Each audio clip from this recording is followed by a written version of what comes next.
மறைந்த தமிழ் தேசிய கூட்டமைப்பின் பெருந்தலைவரும் இலங்கை தமிழரசு கட்சியின் பாராளுமன்ற உறுப்பினருமான ராஜபரோதயம் சம்பந்தன் அவர்களுக்கான அஞ்சலி நிகழ்வுகள் இலங்கை தமிழரசு கட்சியின் கிளிநொச்சி மாவட்ட பணிமனையான அறிவகத்தில் பாராளுமன்ற உறுப்பினர் சிவஞானம் ஸ்ரீதரனின் தலைமையில் இன்று காலை இடம்பெற்றது.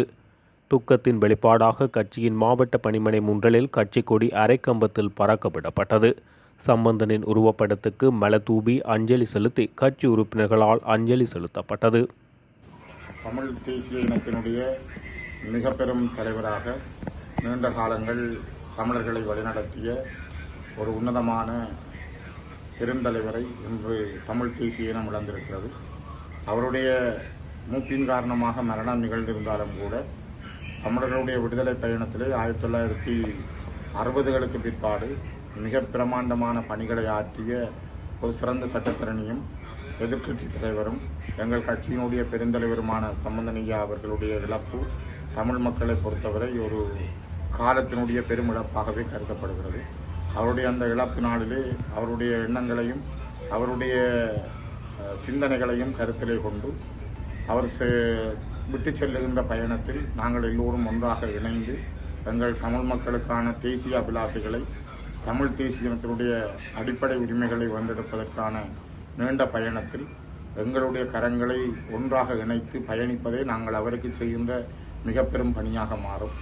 அதிலும் குறிப்பாக தென் தமிழீழ பிரதேசத்தில் உதித்த ஒரு மனிதனாக வடக்கையும் கிழக்கையும் இணைத்து அந்த வடகிழக்கு இணைப்புக்கு ஒரு மூல காரணமாக இருந்து தேசிய தலைவராலும் அங்கீகரிக்கப்பட்ட ஒரு மிக பெரும் தலைவரை எங்கள் தேசம் இழந்திருக்கிறது. அவருக்கு நாங்கள் எல்லோரும் சேர்ந்து அஞ்சலி செலுத்துகிறோம். அதே நேரம் அவருடைய ஆத்மா சாந்தி பெறவும் குடும்பத்தினர் அமைதி பெறவும் வேண்டுவதோடு அவருடைய எண்ணங்களை நிறைவேற்ற நாங்கள் எல்லோரும் ஒற்றுமையோடும் பலத்தோடும் பயணிப்போம். அதுதான் அவருக்கு செய்யும் சாந்தியாக அமையும் என கூறி நிறைவு செய்யும். மக்களுடைய நீண்ட வரலாற்று பாதையிலே தந்தை செல்வநாயகம் அவர்கள் தமிழர் தேசத்தினுடைய பெருந்தலைவராக இருந்து தமிழ் மக்களுடைய அபிலாஷைகளை நிறைவு செய்வதற்காக உழைத்ததன் பின்னராக நீண்டகால ஜனநாயக இடைவெளியை நிரப்புகின்ற வகையில் தமிழீழ தேசிய தலைவர் மேதகு வேலுப்பிள்ளை பிரபாகரன் அவர்களினால் ஏற்றுக்கொள்ளப்பட்டு அங்கீகரிக்கப்பட்டு தமிழ் மக்களினுடைய அரசியல் தலைமையாக வழிகாட்டப்பட்ட உயர் திரு மாண்புமிகு சம்பந்தனையா அவர்களுடைய மறைவு எங்கள் எல்லோருக்கும் பேரதிர்ச்சியையும் ஆழ்ந்த துயரத்தையும் ஏற்படுத்தி இருக்கிறது.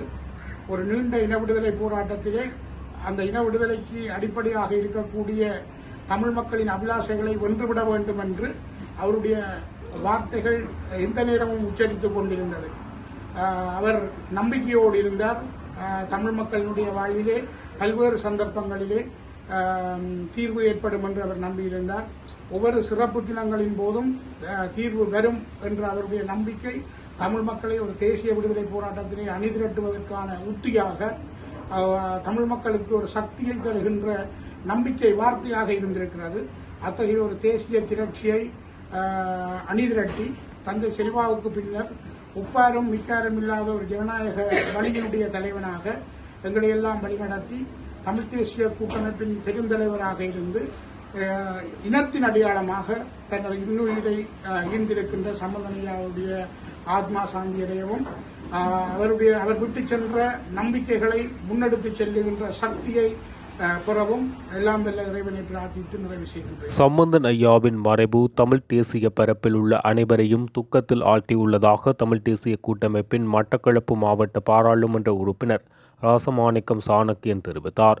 மறைந்த ஈழத்தமிழர்களின் மூத்த பெரும் தலைமையும் தமிழ் தேசிய கூட்டமைப்பின் தலைவரும் பாராளுமன்ற உறுப்பினருமான ராசம்பந்தனுக்கு அஞ்சலி செலுத்தும் வகையில் இன்று மட்டக்களப்பில் தமிழரசு கட்சியின் கொடி அரைக்கம்பத்தில் பறக்கவிடப்பட்டு அஞ்சலி செலுத்தப்பட்டது. தமிழரசு கட்சியின் மட்டக்களப்பு மாவட்ட கிளையின் ஏற்பாட்டில் களுவாஞ்சிக்குடியில் உள்ள பாராளுமன்ற உறுப்பினர் சாணக்கியனின் அலுவலகத்தில் நடைபெற்றது. தமிழரசு கட்சியின் மட்டக்களப்பு மாவட்ட கிளையின் தலைவரும் பாராளுமன்ற உறுப்பினருமான ராசமாணிக்கம் சாணக்கியன் தலைமையில் இந்த அஞ்சலி நிகழ்வு நடைபெற்றது. இதன்போது கட்சி கொடி அரைக்கம்பத்தில் பறக்கவிடப்பட்டதுடன் அஞ்சலி பதாகையும் கட்டப்பட்டது. அத்துடன் அஞ்சலியும் செலுத்தப்பட்டது. இதன்போது கருத்து தெரிவித்த பாராளுமன்ற உறுப்பினர் சாணக்கியன், பெரும் தலைவரும் தமிழ் தேசிய கூட்டமைப்பினுடைய பாராளுமன்ற குழுவினுடைய தலைவரும் எங்களுடைய மதிப்புக்குரிய சம்பந்தன் ஐயா காலமாகின செய்தி, அந்த துக்கமான செய்தி நேற்று இரவு 11:30 மணி அளவிலே 11:30க்கு முடிந்த பிறகு எங்களுக்கு அந்த துக்கமான செய்தி கிடைத்தது. இந்த செய்தி எங்களுடைய தமிழ் தேசிய தரப்பிலே இருக்கும் அனைவருக்கும், குறிப்பாக தமிழரசு கட்சியினுடைய அனைவருக்கும் பெரும் துக்கத்தை தந்த ஒரு செய்தியாகவே இருக்கின்றது. ஐயா 6 தசாப்தங்களுக்கு மேலாக அரசியலிலே தன்னை முழுமையாக தமிழ் தேசிய அரசியலுக்காக அர்ப்பணித்த ஒருவர், 6 தசாப்தங்களாக இந்த இனத்தினுடைய அரசியல் உரிமைக்காக குரல் கொடுத்த ஒருவர், உழைத்த ஒருவர். அந்த வகையிலே அவருடைய இழப்பு ஒரு ஈடு செய்ய முடியாத ஒரு இழப்பாகவே எப்பொழுதும் இருக்கும். ஐயாவினுடைய இறுதி கிரியைகளை பற்றி நாங்கள் குடும்பத்தினருடன் கலந்துரையாடத்துக்கு பிற்பாடு நாங்கள் அறிய தர முடியுமாக இருக்கும். இந்த துக்கமான செய்தியை எங்களுடைய கட்சியினுடைய அனைத்து உறுப்பினர்களும் தங்களுடைய கிராம மட்டங்கள்லேயும் பிரதேச மட்டங்கள்லேயும் ஏனைய தரப்பினருக்கு தெரியப்படுத்தும் வகையாக திட்டங்களை முன்னெடுக்கிறதுக்காக மட்டக்களப்பு மாவட்டத்திலே நாங்கள் ஏற்பாடுகளை செய்து கொண்டிருக்கிறோம். இறுதி கிரிகையிலே முடிந்த அளவு எங்களுடைய உறவுகள் அனைவரும் கலந்து கொள்ள வேண்டும் என்ற வேண்டுகோளையும் இந்த இடத்தை முன்வைக்கிறோம். குறிப்பாக ஐயாவை பற்றி ஒரே ஒரு விடயம் தான் எனக்கு ஒருவர் சொன்ன ஒரு விடயத்தை மட்டும் இந்த இடத்துல அவருடைய அர்ப்பணிப்பை பற்றி சொல்வதற்காக சொல்லலாம்.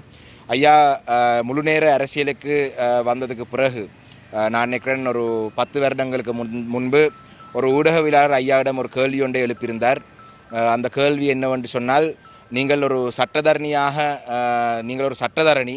நீங்கள் தொடர்ந்தும் சட்டத்துறையிலே ஈடுபடுறீங்களா, ஏன் அவ்வாறு நீதிமன்றங்களுக்கு முன்பு வழக்கு பேசுவதற்கு நீங்கள் போகவில்லை என்று சொன்ன பொழுது அவர் சொன்ன ஒரு பதில், தான் தந்தை செல்வா அவர்கள் கட்சிக்குள்ளே அவரை வருமாறும், நேரடி அரசியலுக்குள்ளே முழுநேர அரசியலுக்குள்ளே வருமாறும் கேட்ட பொழுது அவருக்கு நீதிமன்றங்களிலே 700க்கு அதிகமான வழக்குகள் அந்த நேரத்திலே அவர் பேசி கொண்டிருந்ததாகவும், அந்த வழக்குகள் அனைத்தையும் தான் இன்னொருடம் ஒப்படைத்து தான் அன்று தொடக்கம் ஒரே ஒரு வழக்கை தான் நான் பேசிக்கொண்டு வருகிறேன், அது தமிழ் மக்களுக்கான அந்த நீதி கிடைக்க வேண்டும் என்ற வழக்கு, எங்களுடைய தமிழ் மக்களுடைய அரசியல் உரிமை கிடைக்க வேண்டிய அந்த ஒரு விடயத்தை தான் நான் அன்று தொடக்கம் இன்று வரைக்கும் கையாண்டு கொண்டு வருகிறேன் என்று ஐயா அந்த சொன்ன செய்தி, ஐயாவினுடைய அர்ப்பணிப்பு, ஐயா இந்த இனத்தினுக்குரிய விடுதலைக்காக, இந்த அரசியல் உரிமை பெறுவதற்காக ஐயாவினுடைய அர்ப்பணிப்பை பற்றி அதை விட தெளிவுபடுத்துறதுக்கு வேறு எந்த ஒரு செய்தியும் சொல்ல வேண்டிய அவசியம் இல்லை நினைக்கிறேன். அந்த வகையிலே ஐயாவினுடைய ஆத்மா சாந்தி அடைய வேண்டும் என்று இலங்கை தமிழரசு கட்சியினுடைய மட்டக்களப்பு கிளை சார்பிலே நாங்கள் பிரார்த்திக்கின்றோம். அத்தோடு ஐயாவினுடைய குடும்பத்தினருக்கும் ஒரு துக்கம் அடைந்திருக்கும் அனைத்து எங்களுடைய உறவுகளுக்கும் எங்களுடைய அனுதாபங்களையும் நாங்கள் இந்த இடத்திலே தெரிவித்துக் கொள்கிறோம். நன்றி.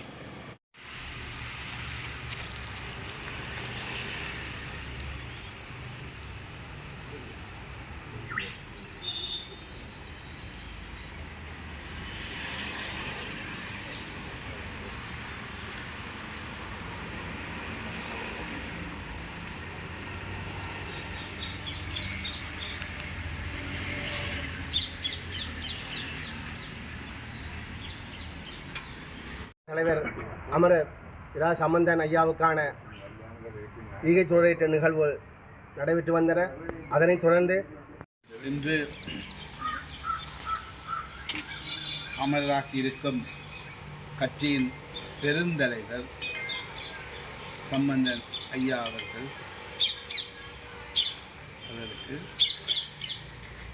அஞ்சலி செலுத்தும் நேரம் நாட்கள் தொடங்கியிருக்கிறது.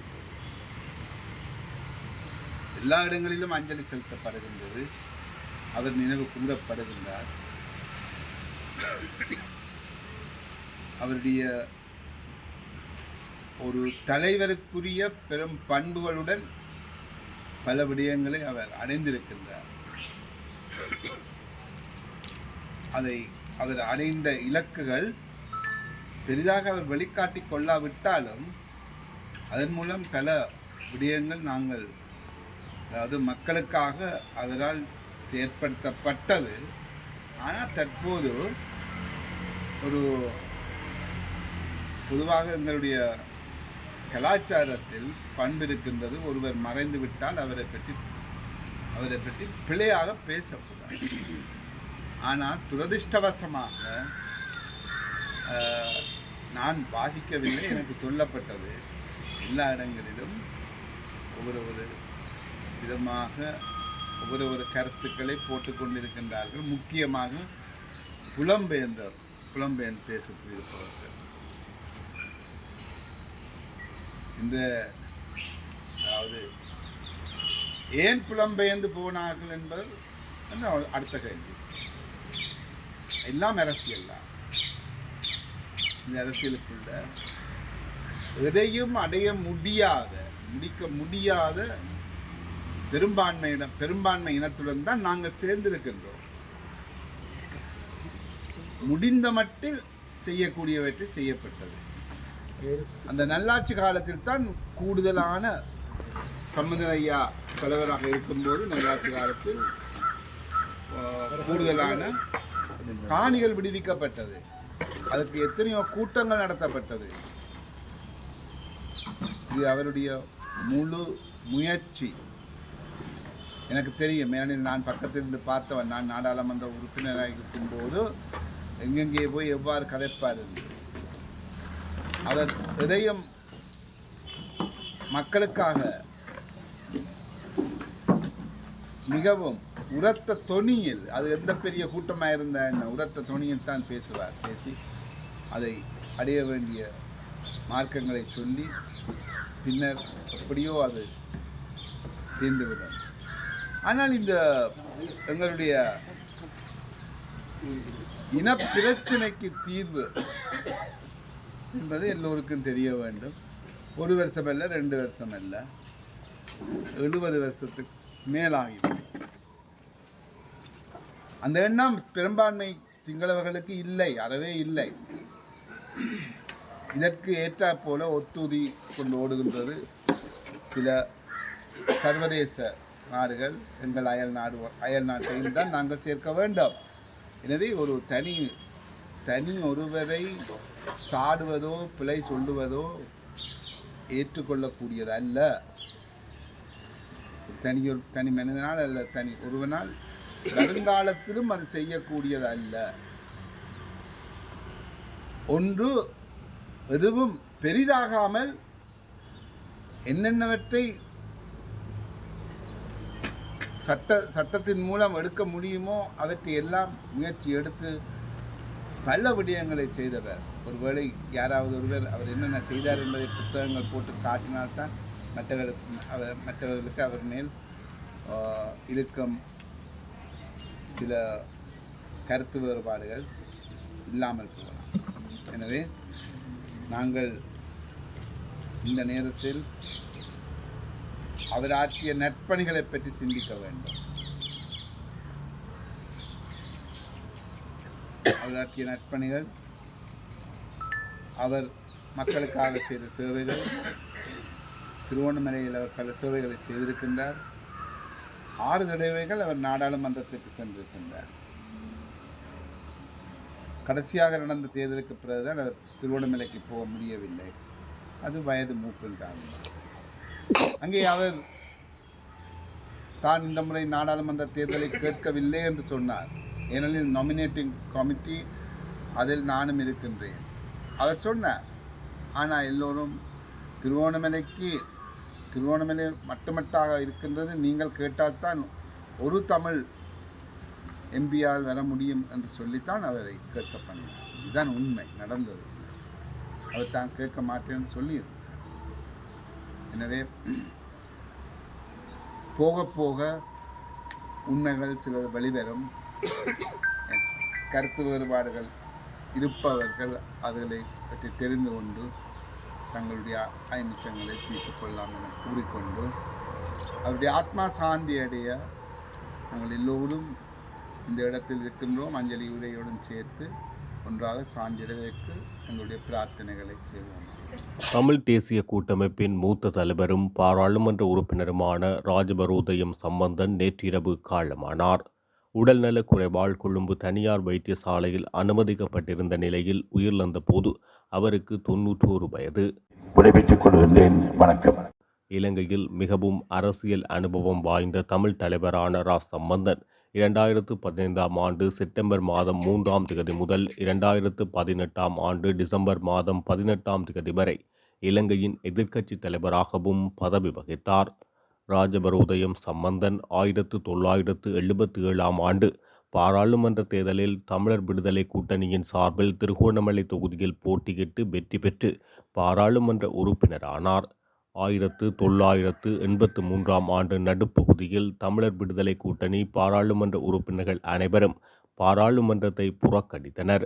இலங்கை அரசியலமைப்பின் 6வது திருத்த சட்டத்தின்படி தனிநாடு கோருவதற்கு ஆதரவளிக்க முடியாது என பாராளுமன்றத்தில் சத்தியப்பிரமாணம் எடுக்க மறுத்தமைக்காகவும் 1983 கருப்பு ஜூலையில் 3000க்கும் அதிகமான தமிழர்கள் காடையர்களினால் படுகொலை செய்யப்பட்டதற்கும் அவர்களது உடைமைகள் சேதமாக்கப்பட்டதற்கும் எதிர்ப்பு தெரிவித்து தமிழர் விடுதலை கூட்டணியினர் பாராளுமன்ற அமர்வுகளை புறக்கணித்தனர். 3 மாதங்கள் தொடர்ந்து பாராளுமன்ற அமர்வுகளில் பங்கு பெற்றாமல் போனதால் சம்பந்தன் தனது பாராளுமன்ற உறுப்பினர் பதவியை 1983 செப்டம்பர் 7 இழந்தார். பின்னர் 1989 தேர்தலில் போட்டியிட்ட போதும் வெற்றி பெறாத நிலையில் மீண்டும் 2001 ஆண்டு தேர்தலில் வெற்றி பெற்று இறக்கும் வரை பாராளுமன்ற உறுப்பினராக இருந்தமை குறிப்பிடத்தக்கது.